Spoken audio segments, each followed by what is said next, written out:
Hey Benedicta, how you doing today? Good to see you. I'm good, Kayo. How are you doing? I'm doing fantastic. How's your day been so far? It's been good. I can't complain. The weather is good. We have been having recent heavy rainfall, but today we have experienced some sunlight, so I'm grateful. Yeah, for sure. When there's sunshine, there's no complaints. Every time, every time. Yeah, so let the Yeah, there's no. for sure, for sure. Yeah, so let the viewers know who you are, what you do, and why you do it, Benedicta.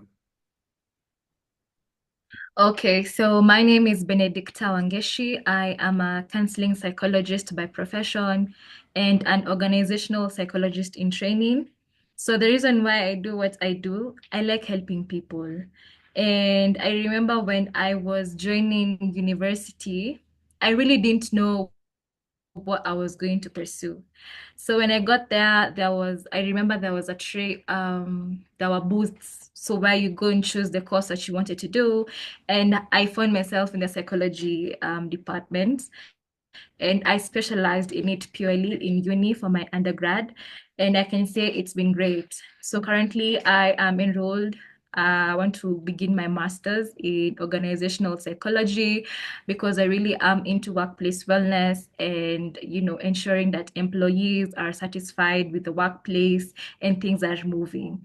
So essentially, the reason why I do what I do is because I really like helping people and making people know and see that there is always a solution for everything and nothing is impossible. So, yeah.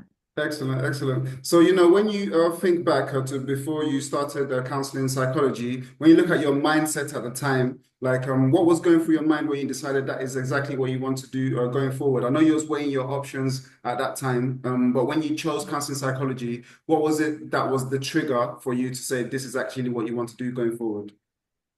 So the thing with counseling psychology, it entails a lot of reading and a lot of theory. So while I was going through my undergrad, especially in my first year, so I was doing a combination of literature and psychology. And I really, really loved literature. So at the back of my mind, I was like, I would like to get to, you see, the way we read books, reading people's mind, quote unquote. Right. So essentially, that was the blunt reason behind my thinking of, pursuing counseling psychology. And all I can say is the journey has been really, really nice, and I'm really grateful for everything.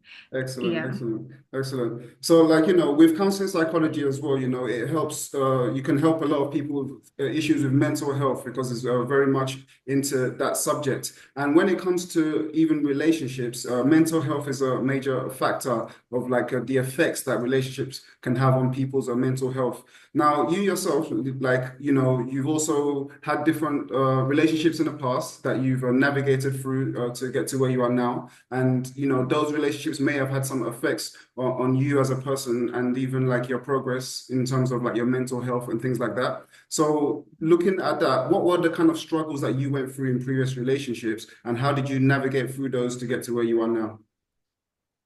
All right. So if I would look at my relationships in general, whether personal, romantic, or work relationships, the number one key factor that always came up to be was the issue of communication. And this, especially in my work relationship factors.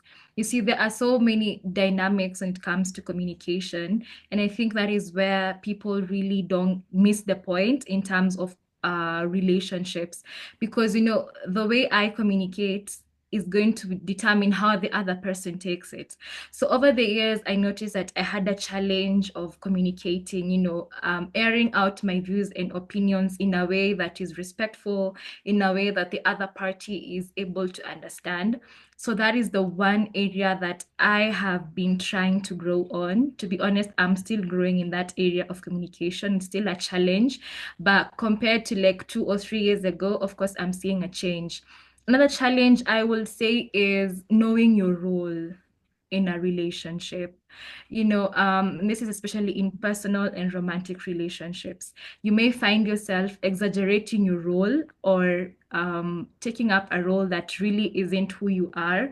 And at the end of it, you end up being disappointed. So over the years, I have had a challenge of exaggerating my position in people's lives. And I have found myself always on the down low, on the negative, and it has taken a toll on me. But really, it's a journey of self-discovery, a journey of, getting to know yourself, self-awareness, and getting to understand that it is important for you to put people where they have put you, understand your role in whatever relationship that you're in, whether it is work, whether it is romantic, or whether it is you with your friends, to avoid unrealistic expectations and disappointments at the end of it. Excellent, excellent. Now, it's true that we are all a work in progress, and the fact that you were able to recognize that still have things that you want to work on is like a very important part to like continue that progress. So I do appreciate the honesty from yourself in that regard. And you also mentioned about like um, the roles in relationship and overstating your role in people's lives and things like that. Now, when it comes to like things like gender roles in relationships, traditionally, someone will tend to lead in a relationship and the other person will choose to follow. Some people feel like, there's no need for these type of gender roles. They want to be more free and they want to be able to decide how they want to pick and choose how they want to live. And some people feel like it's very natural to have these kind of gender roles in a relationship. So within that context, what is your viewpoint on gender roles within relationships? All right. So you've mentioned something really important that, traditionally, the men, okay, let me speak from an African context Right. since I am African. So men are known to take the lead. Men are the fathers are the heads of the family. But over time, I tend to feel like gender roles have been reversed. There have been so many changes, so much socialization that nowadays it is very possible to find a woman is leading in the relationship. So, in as far as gender roles are concerned, for me, I believe taking on the dynamic or the open-minded approach is what I would go for. I will not sit here and tell you, Kayo, that I stipulate that a man should lead in the relationship because we have seen families where single mothers are thriving. We have seen families where we have two parents, but the dad is a deadbeat, right? So the mother has taken up, the responsibility and the role as the head of the family.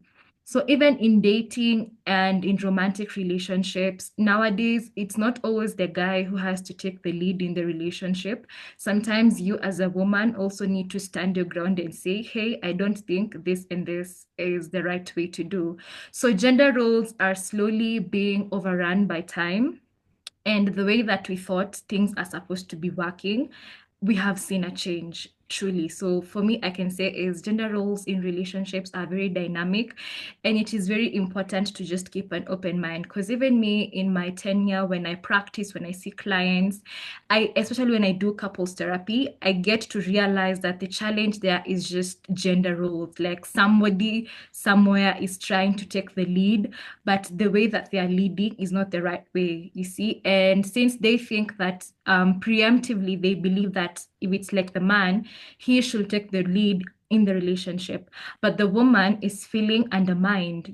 She feels like her power is not recognized, her presence is not recognized.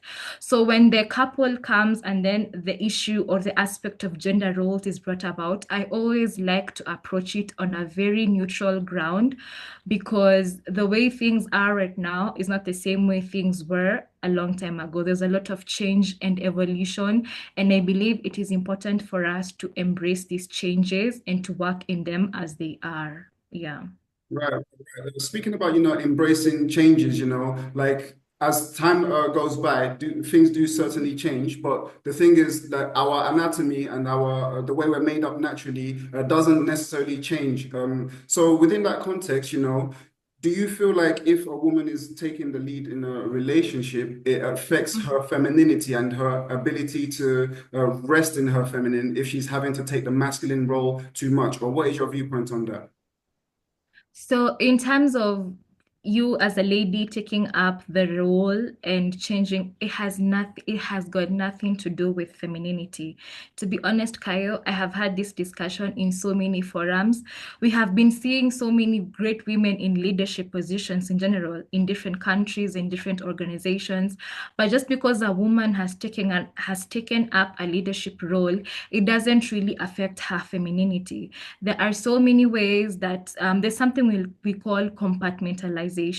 So when I am at work or when it is time for me to step up, of course, I have to be firm, I have to be stern.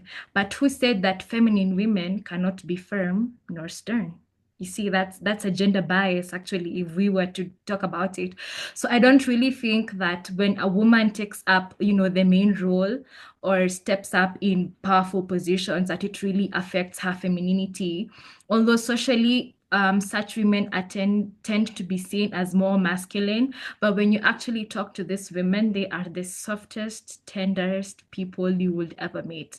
So, in my opinion, I don't think that it really affects their femininity.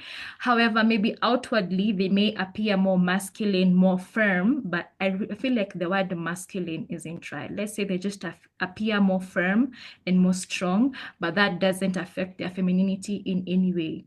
Because I feel like femininity is something that is learned, and once you acquire it, you can't really change it. Right, right, So just right. because you've assumed a role, yeah, it doesn't change with seasons or with times. If it is something in you, it is going to stick in you, regardless of what you do or whatever roles you take up in society. Yeah. So I'm curious to know, like, what your viewpoint is on the attributes of femininity, because you mentioned being firm is can still be feminine. Some people say Yeah. that's a more masculine tendency, like the firmness and the softness is more feminine. So what is your kind of like viewpoint on the attributes? What are the attributes of femininity in your opinion? All right. In my opinion, attributes of femininity have nothing to do with leadership, but more with the character of the person. In this case, the character of the woman. A feminine woman is soft-spoken. A feminine woman carries herself with a lot of dignity, with a lot of respect. A feminine woman is also very generous, very kind. And if you look at just those three aspects, and when you compare them to them taking up gender roles, it doesn't mean that just because I am in a leadership position that I will start being rude to people. If I am feminine in nature, I will lead with kindness. If I am feminine in nature, I will be generous. I will be fair in my ruling. If I am feminine in nature, in as much as I try to stipulate like roles or what is expected, I will do so in a matter that is respectful, that is soft but firm. Right. So I believe, yeah, if I would take those three, a feminine woman is kind, she's respectful, she carries herself with a lot of dignity and also humility. I believe that in as much as you are a leader, there are leaders who lead with humility and lead by example. So those I will say would be the attributes of a feminine woman. Beautiful, beautiful. Yeah, excellent. So, like a lot of women that are like in like a leadership positions, they Yeah. tend to focus on their career a lot and they want to immerse themselves in their career because, there's a lot of growth that they're seeing in that area. But sometimes, Yeah. it can affect their kind of personal life and their intimate life. So they start to neglect that side a little bit to focus more on their career. But sometimes along the way, it creates a gap between themselves and their kind of relationship. So once a Mhm. woman has immersed herself in her professional life so much, how can she then once again bridge that gap and connect with herself in her relationship and her, that side of her life again?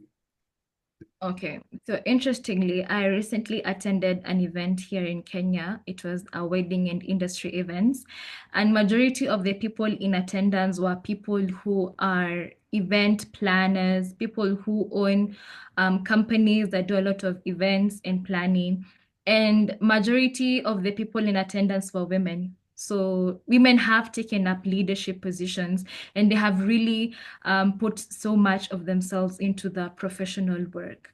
But something surprising emerged from that session is one of the women panelists who owns a company in, event planning said that it is very hard, like women, we take up a lot because it is very impossible for you as a woman. Say, for instance, you're a mother, you're a wife, and yet you're still the CEO.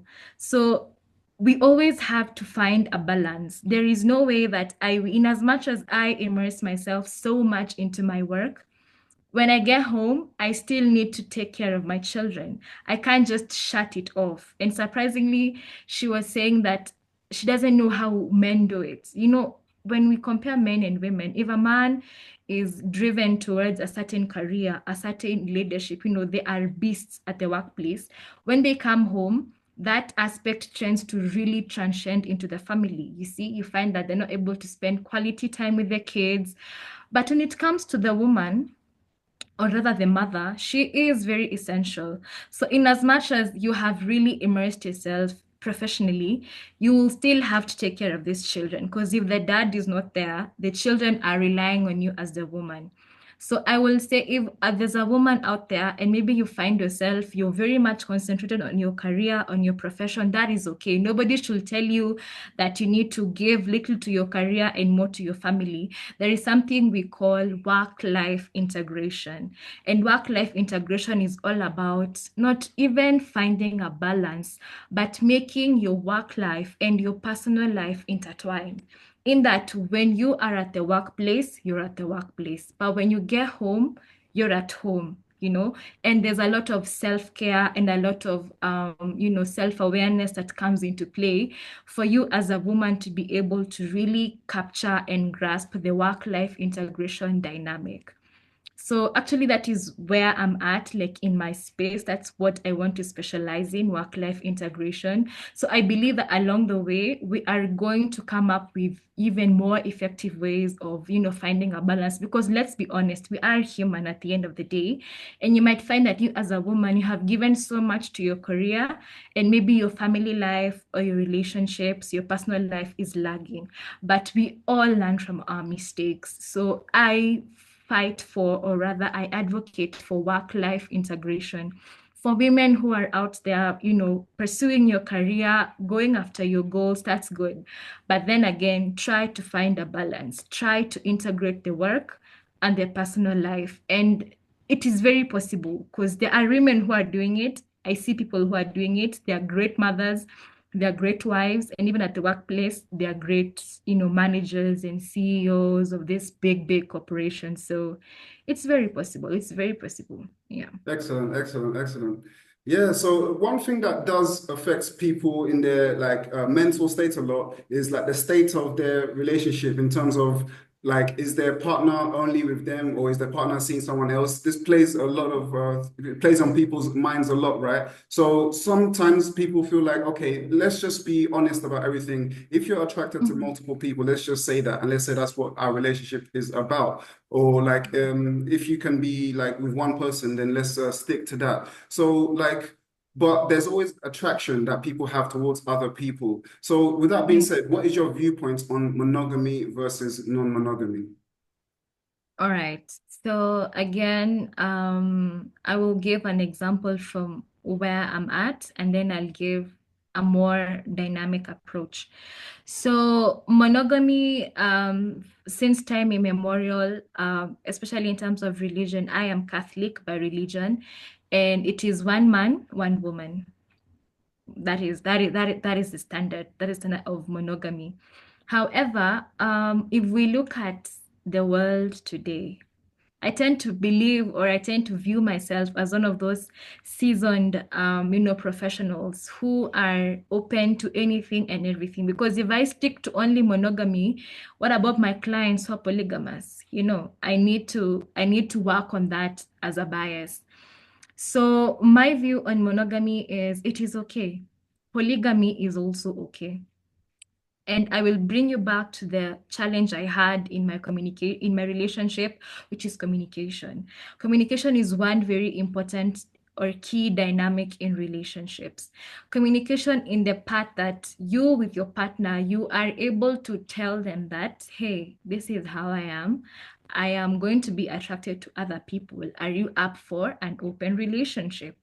And let's face it, we do have open relationships out there, right? So I don't believe it is fair for us to stipulate or stick that monogamy is the way to go or that polygamy is the way to go. I believe that people should have the freedom to choose wherever they want to be, so long as that they have communicated and come to an understanding with their partner, and their partner is agreeable to it. Because at the end of the day, you cannot lie to yourself. Your partner has openly told you that I am attracted to someone else. I would like for us to have an open relationship. But you have a monogamy, kind of thinking, and so you remain there in the hopes that he is going to change. And at the end of it, what happens? You keep on questioning yourself, you keep on doubting yourself. Whereas maybe from the word go, they had already communicated that. And for those people who haven't communicated and are constantly doing this, why not just have a conversation with your partner? Say, hey, I am open to polygamy. Are you okay with it? If you're not okay with it, you leave. If you're okay with it, you find a way to make it work. So there really is no right or wrong in terms of monogamy or polygamy, so long as there is an understanding and communication from both parties. I believe that either one is okay. Yeah. Excellent, excellent. Yeah, like you said, communication is definitely a necessity to gain understanding in that kind of a situation. But even with communication, like when like someone hears from their partner that they want to open up the relationship, they instantly feel like there must be something missing in our relationship. That's why you want to open it up. Do you feel like there's any truth to that, or do you feel like there can be an open relationship or polygamous relationship and not be something missing in the relationship? So I actually do believe that there can be an open or a polygamous relationship and nothing is missing in that relationship. It's just that, human beings are never satisfied. You may have one person and this person is 100%. They have ticked all your boxes, all the values, all the qualities that you would want for in a partner, they have them. But maybe there are something else. There's another taste that you have and you're looking for it out there, not because your partner doesn't have it, but maybe it is being offered in a different way. So it is very possible for two people to be in an open relationship, but it's not that they are going out there to look for something that's missing. Because even if we look at it, for instance, let's say couples who are married, right? And then maybe one of them has a partner outside. There are cases of infidelity. Most of the times when you're caught in the act and then the person is asked, what don't I have that you're looking for in the other person?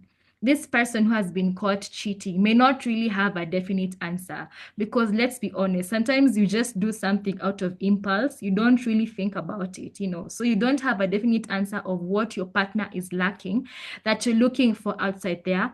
It's just how you are and it's just how your tastes are. So I think it is important for people to understand that having an open relationship or a partner who is attracted to polygamy has got nothing to do with you and more to do with them.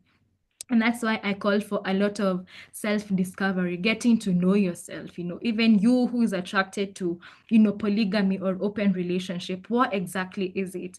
Is it that you're trying to fill in gaps, maybe from your childhood trauma, how you were brought up? Are you trying to fill in voids by looking for a certain aspect or a certain relationship in multiple people? Is it that you're looking to find a sense of belonging? And you who is not attracted to open relationship and maybe your partner is, get to know that it really isn't about you, whether it's even about open relationship or not. Before you get intimate or settle down with somebody, it's very important for you to know yourself so that that person doesn't define who you are. Because when you start relying on the behaviors and actions of your partner to define who you are, that is where you miss the point. That is where the discourse is. That is where there is a lot of misunderstandings, a lot of fightings, just because you are still on your journey of self-discovery and you're relying upon your partner to give you a label or to show you who you really are, whereas that is something that you're supposed to do on your own. So self-discovery really is the key. And it doesn't mean that there's something you're lacking or there's something you're doing wrong. It could just be that they are just attracted to open relationships or polygamous. It's not something about you or something that's lacking in that relationship. Yeah, Yeah. excellent. For sure. Like that self-discovery and really knowing yourself, is like Yeah. you cannot like relate or express yourself to another person without knowing yourself fully first. So I definitely Yeah. agree with that. So you mentioned about infidelity in relationships, which I want to speak further on. Now, some people will say that if their partner ever cheats on them, that's it. Like the relationship is done. There's no return from that point. And some people will be like, okay, this has happened. Let's communicate about what has happened and why it happened, and let's try and navigate through it and get past this situation that has happened. So, with that being said, do you feel like what is your viewpoint on forgiveness after infidelity in a relationship? Do you feel like the relationship can get back to where it was, or do you feel like there will always be an issue because of what happened? Okay. So the nature of the relationship before the infidelity really plays a part. There are people who will forgive their partner for cheating. They will get back together stronger and better. There are people who will forgive their partner for infidelity, but when they get back together, things may not always be as good as it was. So, one thing I will say, it really depends on the couple, how they were, the circumstances of the infidelity, the duration of the infidelity, and the emotional intelligence of the partners involved. Because there are parties who will take, you liked someone else's photo, you cheated on me, it's over, you know. And then there are some, the infidelity is so far gone, and it's just that. So I would say that forgiveness is good. We are all called to forgive one another if you want to be forgiven. However, again, it is very important for you to know also the nature of the relationship. Like, how long have you guys been together? There are people maybe who may have been together for 2 years, and there's a case of infidelity, and they break up, and maybe they come back together stronger and better. But take, for example, a couple who've been together for over 20 years, and then maybe the wife or the husband finds out that the other person has been cheating. So what happens then? Maybe there are children involved. So you see, now when you bring in the aspect of children, what happens? Maybe they may decide to co-parent, they are separated, romantically, they're not in a relationship, but they're still living together because of co-parenting. So I'd say the topic of infidelity is quite a sensitive topic, but I will say that it doesn't really mean that just because you guys had a strong bond and you have forgiven them, that things may always go back to how it was. It could actually be worse, or it could be better than before, again depending on the circumstances that made you guys separate and the circumstances that made you guys come back together. Yeah. Excellent, excellent, excellent. Now, sometimes, like it's not even infidelity that has happened in a relationship, but the Mhm. problem is like jealousy within the relationship. For example, like even in a non-monogamous relationship, it could be like, oh, and you're spending more time with this other partner than you're spending with me. Or in a Mhm. monogamous relationship, it could be, I notice that you're looking at this person all the time, and it makes me feel a certain kind of way. So the Mhm. person that's always been accused of these kind of things would like to let their partner know that there's nothing to be jealous about. So how could this person that's been accused communicate this to their partner that there's nothing to worry about? And how can the person that's feeling these jealous emotions start to deal Mhm. with their emotions of jealousy? All right. So let me start with the person who is constantly receiving accusations, right? So you have already communicated to your partner and they have been agreeable, for instance, in a polygamous or an open relationship, right? But then they start saying you're spending too much time with the other person and you're not creating time for me. That is a warning sign because there's no way you can tell me that you had this conversation with someone at the beginning and they were okay with it. And then along the way, they start complaining. What does that tell you? It could be that this person was just agreeable because they really didn't want to let you go. They wanted to still have access to you, but then it's like they want to start stipulating how you should be. And you who is being accused, if you know for sure and honestly you're not favoring either party and you're just doing your best to be with each person, significantly, and you try to explain this to your partner and they're not able to get it, then that shows that there's a problem. There's a problem that maybe either party lied, either the person who is blaming you lied, that they would be okay with it, or you are lying to them that you are not, like, there's nothing more to it. So again, communication and honesty. And then in the case of a monogamous relationship, you start saying that your partner is looking out, is seeing so much, other people. Again, the issue of self-esteem comes in.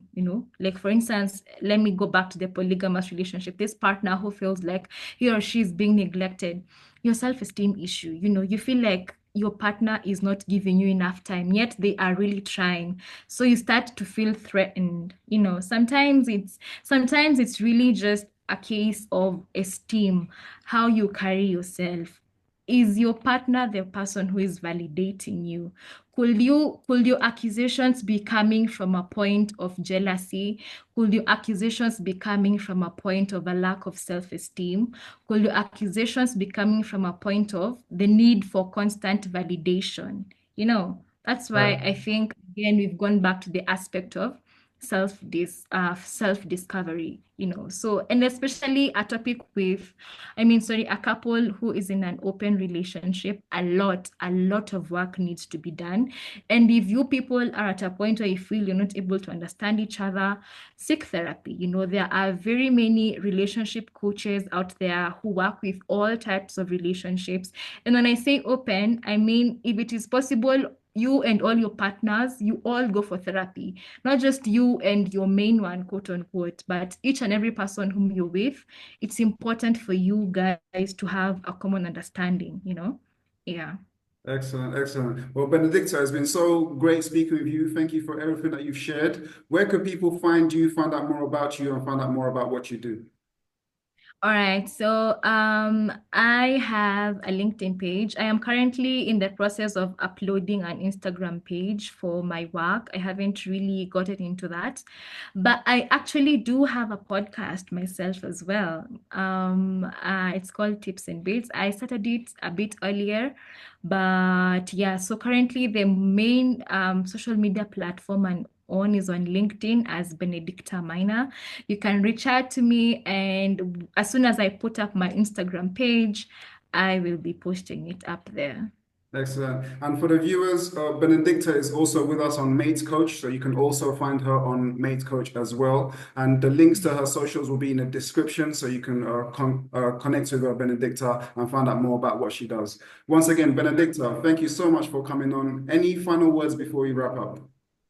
Maybe what I can say is just be yourself in whichever journey, at whichever point in life that you are, be true to yourself, because all these issues we've discussed, we have come up to the conclusion that it's really all about you. If you have a problem with something, address it head on. Don't wait for it to pile up. And then at the end of the day, you start complaining. So be true to yourself, and the universe will be true to you. And thank you so much, Kaya, for having You're me. very welcome. Excellent. Thank you so much, Benedicta.